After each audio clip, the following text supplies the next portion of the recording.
आपका अपने YouTube channel the institute of mathematics में स्वागत है। मैं हूं प्रिंस कुमार। हम लोग प्रॉफिट एंड लॉस पढ़ रहे थे। इसके पहले के क्लास में हम लोगों ने प्रॉफिट एंड लॉस के बहुत सारे सवालों को समझा था।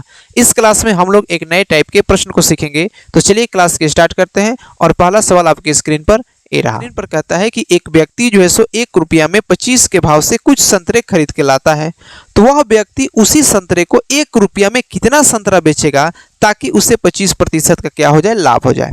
तो इस तरीके के सवाल में क्या है कि आप देखिएगा कि ट्रांजैक्शन ऑफ अमाउंट जो है सो वह क्या है, फिक्स है। सवाल में कहता है कि वो एक व्यक्ति कुछ संतरे 1 ही रुपया में खरीद के लाता है, 1 रुपया में 25 को संतरा खरीद के लाता है, तो 1 रुपया में कितना संतरा बेचे ताकि उसको 25% का लाभ हो।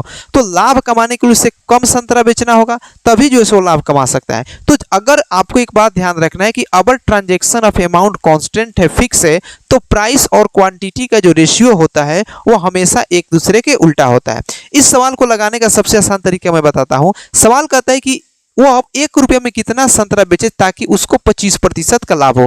25% का लाभ हो मतलब 25% का फ्रैक्शन वैल्यू होता है 1/4, यानी कि पहले उसका कॉस्ट प्राइस जो सो कितना था, 4 है, तो 1 का लाभ लेकर उसको कितना में बेचा जाएगा, 5 में बेचा जाएगा। मतलब इसके प्राइस का जो रेशियो है वह 4:5 है। प्राइस का रेशियो कितना है, 4:5 है। तो एक बात ध्यान रखना है कि अगर ट्रांजैक्शन ऑफ अमाउंट कांस्टेंट रहे तो प्राइस और क्वांटिटी का जो रेशियो होता है उल्टा होता है। तो यहाँ पर भी ट्रांजैक्शन ऑफ अमाउंट कांस्टेंट है, यहाँ पे भी 1 रुपया है और यहाँ पे भी 1 रुपया है। तो अगर प्राइस का रेशियो 4:5 है तो इसके क्वांटिटी का जो रेशियो होगा कितना हो जाएगा, 5:4 हो जाएगा।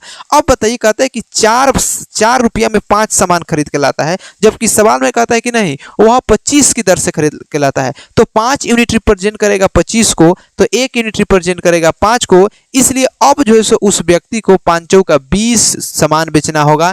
1 रुपया में जो सो कितना संतरा बेचना होगा, 20 संतरा बेचने का, तब जो है सो उसको जाकर क्या होगा, 25% का लाभ होगा। आई बात समझ में। चलिए आगे एक और सवाल है। सवाल कहता है कि एक व्यक्ति कुछ आम 1 रुपया में 65 खरीदता है, मतलब एक व्यक्ति जो है सो 1 रुपया में 65 आम खरीद के लाता है। तो बताना है कि उसको 30% का लाभ कमाने के लिए उस आम को 1 रुपया में कितना आम बेचना होगा।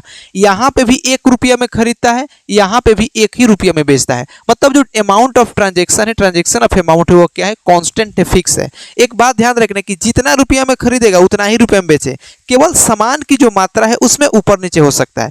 इस तरीके का जब सवाल है तो ध्यान रखना है कि अगर कहीं पर भी ट्रांजैक्शन ऑफ अमाउंट कांस्टेंट है तो प्राइस और क्वांटिटी का जो रेशियो होता है, अनुपात होता है, वो हमेशा एक दूसरे के अपोजिट होता है या फिर से जो सो उल्टा होता है। तो जैसे कि सवाल में कहता है कि एक व्यक्ति कुछ आम 1 रुपया में 65 खरीदता है, तो 30% का लाभ कमाने के लिए 30% का जब आप फ्रैक्शन वैल्यू निकालेंगे तो हो जाएगा 3/10। मतलब कि उस वस्तु का कॉस्ट प्राइस अगर 10 यूनिट रुपया है तो 3 का प्रॉफिट लेकर उसको कितने में बेचेगा, 13 यूनिट रुपया में बेचेगा। यह इसके प्राइस का जो है सो क्या है, रेशियो है। इसके कॉस्ट प्राइस और सेलिंग प्राइस का रेशियो है 10:13। तो अगर ट्रांजैक्शन ऑफ अमाउंट कांस्टेंट है तो प्राइस और क्वांटिटी का रेशियो एक दूसरे के उल्टा होता है। तो अगर प्राइस का रेशियो 10:13 है तो इसके क्वांटिटी का भी रेशियो जो कितना हो जाएगा, 13:10 हो जाएगा। जबकि यहाँ पे देखिए क्वांटिटी पहले जो सो कितना सामान खरीदता है, 65 सामान खरीदता है, जबकि यहाँ पर हमने पता किया है कि 13 यूनिट सामान खरीदता है। तो 13 यूनिट रिप्रेजेंट करेगा 65 को, तो 1 यूनिट रिप्रेजेंट करेगा 5 को। मतलब अब जो है सो उस व्यक्ति को 30% का लाभ कमाने के लिए 1 रुपया में जो सो कितना सामान बेचना होगा, 50 आम जो है सो बेचना होगा।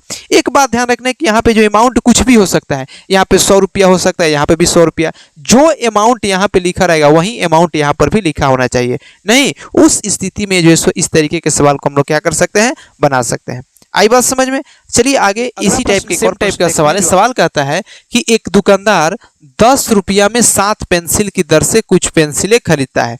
कोई शॉपकीपर है, कोई दुकानदार है जो 10 रुपया में 7 पेंसिल खरीद के लाता है, फिर कहता है और उन्हें 40% के लाभ पर बेच देता है, और जो पेंसिल खरीद के लाता है उसको 40% के प्रॉफिट पर क्या करता है, बेच देता है। तो बताना है कि जो ग्राहक होगा वह 10 रुपया में कितना पेंसिल प्राप्त किया। यहाँ पे भी देखिए ट्रांजैक्शन ऑफ अमाउंट क्या है, कांस्टेंट है। हैं। यहाँ पे भी 10 रुपया है, यहाँ पे भी 10 रुपया है। अगर 10 रुपया में 7 पेंसिल खरीदता है तो उसको 10 रुपया में कितना पेंसिल बेचा होगा ताकि उसको 40% का क्या हुआ होगा, लाभ हुआ होगा। तो जब भी आपको ध्यान में रखना है कि जब भी transaction of amount of transaction constant हो, फिक्स हो, उस स्थिति में जो प्राइस और क्वांटिटी का जो रेशियो होता है, अनुपात होता है, हमेशा एक दूसरे के उल्टा होता है।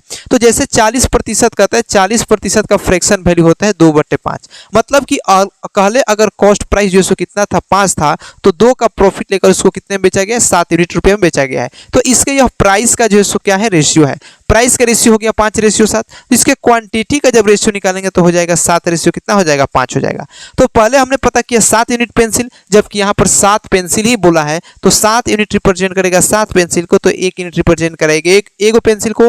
अतः उस व्यक्ति को 10 रुपया में कितना पेंसिल बेचना होगा, 10 रुपया में 5 पेंसिल बेचेगा, तब जो है जाकर उसको 40% का जो क्या हो जाएगा, लाभ प्राप्त होगा। अगला प्रश्न कहता है कि एक व्यक्ति जो है 1 रुपया में 25 कलम खरीदता है। एक व्यक्ति जो है 1 रुपया में कितना कलम खरीदता है, 25 कलम खरीदता है, तथा 1 ही रुपया में 15 कलम को बेच देता है। यहाँ पे भी देखिए ट्रांजेक्शन ऑफ अमाउंट जो क्या है, फिक्स है, कांस्टेंट है। 1 रुपया में 25 खरीदता है और 1 रुपया में 15 कलम बेचता है। मतलब इनके जो क्वांटिटी का जो रेशियो होगा कितना हो जाएगा, 25:15 हो जाएगा। मतलब 50/25 5:3। अगर ट्रांजेक्शन ऑफ क्वांटिटी फिक्स है, कांस्टेंट है, तो प्राइस और क्वांटिटी का रेशियो क्या होता है, उल्टा होता है। तो अगर क्वांटिटी का रेशियो 5:3 है तो प्राइस का जो रेशियो हो जाएगा 3 रेशियो कितना हो जाएगा, 5 हो जाएगा। अब सवाल समझिएगा, किसी सामान को 3 में खरीद करके 5 में बेचा जाए तो कितने का प्रॉफिट कमाया जाएगा, 2 का प्रॉफिट कमाएगा, कितने पर, 3 पर, इसलिए जो है 100 पर 2/3 का प्रतिशत वैल्यू निकालेंगे तो हो जाएगा 66.66%। मतलब कि यहाँ पे प्रॉफिट कितने कमाया जाएगा, 66.66% का प्रॉफिट कमाया जाएगा। हमको आशा है कि आप इस बात को जो है क्या किए होंगे, समझ गए होंगे। अब इसी से रिलेटेड एक और प्रश्न देखते हैं। किया हुआ सवाल कहता है, एक व्यक्ति को 1 रुपया में 12 चीकू को बेचने पर 20% की हानि होती है, तो उसे 20% का लाभ कमाने के लिए 1 रुपया में कितना चीकू बेचना होगा। यहाँ पर भी जो ट्रांजेक्शन ऑफ अमाउंट है क्या है, फिक्स है।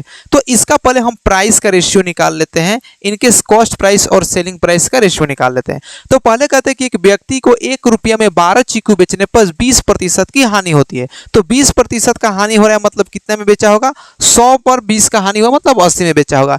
फिर उसको 20% का लाभ कमाना है, तो 20% का लाभ कमाएगा, मतलब कितने में बेचना है उसको, 120 में बेचना है। जब इसका रेशियो निकालेंगे तो 40 दूना 80, 40 तिया 120। तो इनके प्राइस का जो रेशियो होगा 2:3 होगा। इसके क्वांटिटी का रेशियो जो कितना हो जाएगा, 3:2 हो जाएगा। तो पहले वह 1 रुपया में 12 बेच रहा है, जबकि यहाँ पे मैंने प्राप्त किया 3 यूनिट बेच रहा है। तो 3 यूनिट रिप्रेजेंट करेगा 12 को, तो 1 यूनिट रिप्रेजेंट करेगा 4 को। यानी कि अब जो है उसको कितना चीकू बेचना होगा, 8 जो है चीकू बेचना होगा। आई बात समझ में। चलिए आगे इसी टाइप के कहता है कि 60 रुपया में 12 संतरे को बेचने पर एक व्यक्ति को 25% की हानि होती है। जब तो बताना है कि 100 रुपया में उसे कितने संतरे बेचने चाहिए ताकि उसे 25% का लाभ हो। यहाँ पे 100 रुपया दिया है, यहाँ पे 60 रुपया दिया है, तो इसको भी हम 100 की जगह मान लेते हैं, 60 पर मानकर बनाते हैं, फिर लास्ट में बनाते हैं। अगर 60 रहता तो हम सवाल को कैसे ट्रीट करते हैं उसको समझते हैं। तो अगर बाई में मानकर चलिए 60 रहता, तो इनके प्राइस का जब हम रेशियो निकालते हैं, इनके मूल्य का रेशियो निकालते हैं, तो कहते हैं कि 60 रुपया में 12 संतरे को बेचने पर एक व्यक्ति को 25% की हानि होती है। मतलब 25% की हानि मतलब 75 में बेचा, तो उसे कितना बेचता है कि उसे 25% का लाभ हो, मतलब 125 हो। 25 तिया 75, 25 25 125। प्राइस का क्वांटिटी हो जाएगा 3:5। तो इनके क्वांटिटी का जो रेशियो हो जाएगा कितना हो जाएगा, 5:3 हो जाएगा। कितना हो जाएगा, 5:3 हो जाएगा।